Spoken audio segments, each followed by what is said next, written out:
আপনি এই গ্রান্টের যে লেটারটা রয়েছে, obviously এই লেটারের সাথেই attached রয়েছে যে yes, you can, what are the urgent things, 4 things you need to do. আমরা আরেকটা বিষয়, আরেকটা এপিসোডে আমরা এই বিষয়গুলো আলোচনা করেছিলাম। সো obviously আপনার যদি প্রয়োজন হয় তবেই কিন্তু আপনি বেনিফিটের অ্যাপ্লিকেশনটা করবেন। এটা এমন না যে আপনাকে লাক্সারি করার জন্য আপনি বেনিফিট নেবেন। Stonebridge Legal Solutions Limited, your trusted immigration partner. Good evening. My asylum is granted last month. Congratulations. So I want to know if I can apply for benefits. Will there be any problem I will face any in future, or what type of problems will create for benefits apply? How many hours I can work in a week?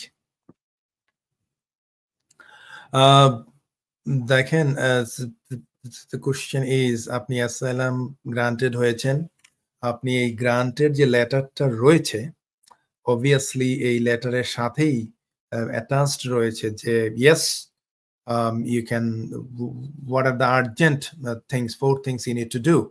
আমরা আরেকটা বিষয়, আরেকটা এপিসোডে আমরা এই বিষয়গুলো আলোচনা করেছিলাম।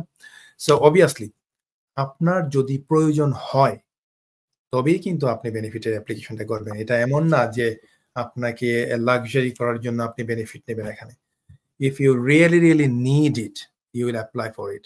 And obviously Home Office will assess আপনার বিগত 6 মাসের ব্যাংক স্টেটমেন্ট, এভরিথিং অ্যাসেস করেই কিন্তু আপনাকে বেনিফিটটা দিবে। এটা এমন না যে আপনি চাইলেই দিবে। সো আপনার প্রথমত আপনার ইনকাম সবকিছু দেখেই বিবেচনা করেই কিন্তু তারা আপনার এই বিষয়গুলো করবে। আর অবভিয়াসলি আমার যতদূর জানা সেটা হচ্ছে যে অ্যাটলিস্ট আপনাকে অবভিয়াসলি যদি আপনি able হন to do some work, আপনাকে অ্যাটলিস্ট 16 আওয়ার্স তো কাজ, এটা 16 আওয়ার্স ছিল, এটা পরবর্তীতে 18 খুব সম্মত করা হয়েছে। সো আপনি এটা একটু দেখে নেবেন। আপনি বেনিফিট অ্যাপ্লিকেশন করার সময়, আপনি ইউনিভার্সাল ক্রেডিট অ্যাপ্লিকেশন করার সময় অবশ্যই এখানে রিকোয়ারমেন্টস গুলো আছে, আপনি দেখে নিতে পারেন যে কত ঘন্টা মিনিমাম কাজ করতে হয়। বাট অবভিয়াসলি আপনি যদি able হন, অবভিয়াসলি আপনি তো ফুল টাইম কাজই করবেন।